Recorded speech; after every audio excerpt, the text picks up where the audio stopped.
الحمدللہ الحمدللہ الذی ذی العزت والعلا والصلاة والسلام علی سید الانبیاء شمس الضحیٰ بدر الدجا نور الہدی منبع الجود والعطا اما بعد اعوذ باللہ السمیع العلیم من الشیطان الرجیم بسم اللہ الرحمن الرحیم قل لا اسألکم علیہ اجرا الا المودۃ فی القربى قال اللہ تبارک و تعالی فی القرآن المجید والفرقان الحمید یا ایہا الذین آمنوا قوا انفسکم واہلیکم نارا صدق اللہ العظیم وصدق رسولہ النبی الکریم ان اللہ وملائکتہ یصلون علی النبی یا ایہا الذین آمنوا صلوا علیہ وسلموا تسلیما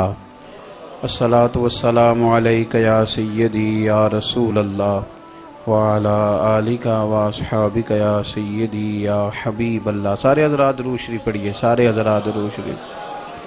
الصلاۃ والسلام علیک یا سیدی یا رحمۃ للعالمین وعلی آلک واصحابک یا سیدی یا خاتم النبیین۔ اللہم صلی علی سیدنا و مولانا محمد معدن الجود والکرم وآلہ وصحبہ وبارک وسلم۔ تمام تعریفیں حمد و ثنا اللہ تبارک و تعالی کے لیے، درود و سلام نبی اکرم نور مجسم شفیع معظم احمد مجتبیٰ جناب حضرت محمد مصطفیٰ علی تحیت و ثنا کی ذات والا صفات کے لیے حمد و صلات کے بعد عالی مرتبت حضرت اقدس شیخ حافظ محمد عبدالرشید اویسی صاحب دامت برکاتہم العالیہ، ذی احترام علماء کرام، حاضرین و سامعین، قرآن مجید میں اللہ تبارک و تعالی نے نبی رحمت صلی اللہ تعالی علیہ وسلم کے صحابہ کی عظمتیں بھی بیان فرمائی ہیں اور اہل بیت نبوت کی شانیں بھی بیان فرمائی۔ ایک شرعی مسئلے کے طور پر اس بات کو یاد رکھیں کہ صحابہ اور اہل بیت کی محبت ضروریات دین کا حصہ ہے۔ جس طرح وضو ہوگا تو نماز ہوگی، اسی طرح صحابہ اور اہل بیت کا پیار ہوگا تو ایمان ہوگا۔ بڑی سادی سی بات، صحابہ کرام علیہم رضوان نے کچھ نذرانہ، صحابہ نے کچھ نذرانہ، کچھ خدمت کرنی چاہیے اہل بیت نبوت کی ہر مہینے، اور وہ پیسے جمع کر کے حضرت عباس رضی اللہ تعالیٰ عنہ کی خدمت میں عرض کیا کہ آپ سرکار کی بارگاہ میں پیش کریں کہ یا رسول اللہ صلی اللہ تعالیٰ علیہ وسلم، آپ نے ہمیں دین سکھایا ہے، ہم کو بدلہ تو نہیں دے سکتے، تو یہ تھوڑا نذرانہ ہر مہینے آپ کے ذاتی مصارف کے لیے ہدیہ کریں گے۔ اللہ تعالیٰ نے قرآن مجید نازل فرما دیا، فرمایا محبوب علیہ السلام آپ ان سے کہیے کہ میں تبلیغ دین پر تم سے کوئی اجر نہیں مانگتا، لا اسألکم علیہ اجرا، میں تم سے کسی اجر کا سوال نہیں کرتا، الا المودۃ فی القربى، ہاں میرے قریبیوں سے پیار کرتے رہنا۔ کچھ محبتیں جذباتی ہوتی ہیں، ان کو جذباتی ہونا چاہیے۔ ہمارے ہاں صحابہ اور اہل بیت کا جو پیار ہے نا، یہ بڑی حد تک اب تقریروں میں رہ گیا ہے، سننے کے لیے یا سنانے کے لیے، اور زیادہ تر ہم اسی میں وقت گزارنا پسند کرتے ہیں۔ میری بات پہ توجہ کرنی ہے آپ حضرات نے۔ دیکھو، جو محبتیں جذباتی ہوتی ہیں ان کا کوئی نہ کوئی روپ بھی بن جاتا ہے۔ کبھی محبت کا روپ آنسو دھار لیتے ہیں، اور کبھی محبت کا روپ خوشبو دھار لیتی ہے، اور کبھی محبت کا روپ کوئی تحفہ دھار لیتا ہے۔ لیکن محبت اپنا کو رنگ رکھتی ہے، اس کا کچھ نہ کچھ اظہار ہوتا ہے، رنگ رکھتی ہے اپنا۔ یہ محبتیں، ان کو جب نبی پاک صلی اللہ علیہ وسلم نے بیان کیا ہے، تو اگر آپ ان لفظوں پہ غور کریں، ان جملوں پہ غور کریں، تو وہ لفظ اور جملے اور وہ ترتیب، ترمذی شریف میں حدیث ہے، حضرت ابو ہریرہ رضی اللہ تعالیٰ عنہ حدیث کے راوی ہیں، کتاب المناقب میں موجود ہے۔ الفاظ کے درد کو محسوس کیجئے گا. حضور علیہ الصلوۃ والسلام نے فرمایا بھائی میرے صحابہ کے بارے میں اللہ سے ڈرنا. آپ بے شک مجھے داد نہ دیں پر میری بات کو سمجھیں کیا عرض کر رہا ہوں. میرے صحابہ کے بارے میں اللہ سے ڈرنا. اور حضور فرمانے لگے میرے بعد انہیں اپنے کلام کا اپنی باتوں کا نشانہ نہ بنانا. فرمایا جس نے ان سے پیار کیا میری وجہ سے پیار کیا اور جس نے ان سے عداوت کی صحابہ جو میرے ہیں. اب بات کو سمجھیں. بندہ کہہ نہیں دیتا یار اس کا ذرا خیال رکھنا. اس میں درد ہوتا ہے. دیکھو اعلیٰ حضرت بریلوی رحمۃ اللہ علیہ نے حدیث لکھی ہے، اگرچہ اس حدیث کے اصل بخاری مسلم میں اور تمام کتب حدیث میں موجود ہے. امام حسن اور حسین سارا دن ہی حضور کی بارگاہ میں حاضر رہتے تھے، سارا دن ہی سرکار کی بارگاہ میں ہوتے تھے. حضور محبت کرتے تھے، لیکن ایک دن اسپیشل فرمایا. ابھی گئے ہیں تھوڑی دیر پہلے، یعنی ابھی گھر گئے ہیں، پھر بھی حضور نے فرمایا کہ فاطمہ سے کہو ذرا شہزادوں کو بھیجے. اللہ کرے آپ کو سمجھ آئے میری بات. یعنی ایز اے محبت کا کوئی رنگ ہوتا ہے. ہمارے ہاں خالی محبتیں خالی، اور اللہ جانتا ہے چونکہ محبتیں تقریروں میں اللہ ماشاء اللہ. تو میں بھی اگر آپ سے نعرے شروع کراؤں گا تو آپ نے کون سا تھک جانا ہے. تو آپ بھی لگائیں گے میں بھی لگاؤں گا، لیکن محبت کا کوئی روپ. میں ایک مثال دے کے حدیث پاک بیان کرتا ہوں. یہ محرم شریف شروع ہوتا نا تو مینوں تسی تھوڑے تھوڑے پینڈو لگتے ہو، میں ذرا فول پینڈو ہاں، اس وجہ سے تمہیں ایک پینڈو والی گل سنان لگا. تو یہ محرم شروع ہوتا تو میری اماں جی مجھے کہتی ہیں کہ پتر ٹھوٹیاں لے آ دے 4-5 درجن. پتہ جی ٹھوٹیاں دا کہ نہیں؟ پینڈو پینڈو بولے نے جنہاں نوں شک ہے نا کہ کدھر سانوں پینڈو نہ سمجھ لین، ہاں جی، تو وہ نہیں بولے. ٹھوٹیاں دا پتہ جی نا. تو اماں جی نے مجھے کہنا محرم شریف میں کہ مینوں ٹھوٹیاں 2-4 درجن لے آ دے، تو مینوں جانا پیندا سی. تو میں ان سے کہتا کہ میں نے اپنے استادوں سے پوچھا ہے ختم پرات وچ بھی ہو جاتا ہے، جیڑی پتیلی تساں پکایا وہ بھی ختم، ٹھوٹیاں کو فرض نے. تو امام اعظم ابو حنیفہ رحمۃ اللہ تعالیٰ علیہ کے ایک شاگرد تھے، وہ بھی اچھے واعظ تھے. تو امام صاحب رحمۃ اللہ علیہ کی والدہ کہا کرتی تھیں کہ جا مجھے اس سے مسئلہ پوچھ کے بتا. تو امام صاحب کہتے اماں جی میں نہ بتاؤں. تو اماں کہتی تو تے بچہ تینوں کی پتا ہوئے، اس سے پوچھ. تو آپ ان سے جا کے کہتے کہ میری اماں نے مسئلہ پوچھا. تو جواب تو وہ کہتا استاد جی مجھے کیا پتا ہے، آپ کو پتہ ہے ان سوالوں کا. تو آپ فرماتے میں تجھے جواب دیتا ہوں، پھر وہ تو مجھے بتا، اس لیے کہ میری اماں کے نزدیک میں تو بچہ ہی ہوں نا. تو مجھے بتا، میں وہ تیرا نام لے کے اماں کو بتاؤں گا تو مطمئن ہو جائے گی.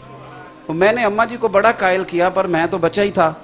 میری اماں جی نے نا مجھے موٹی سی بات کی، کہنے لگی پتر میں فتوے شتوے کوئی نہیں مندی، تو مینوں ٹھوٹیاں لے آ کے دے.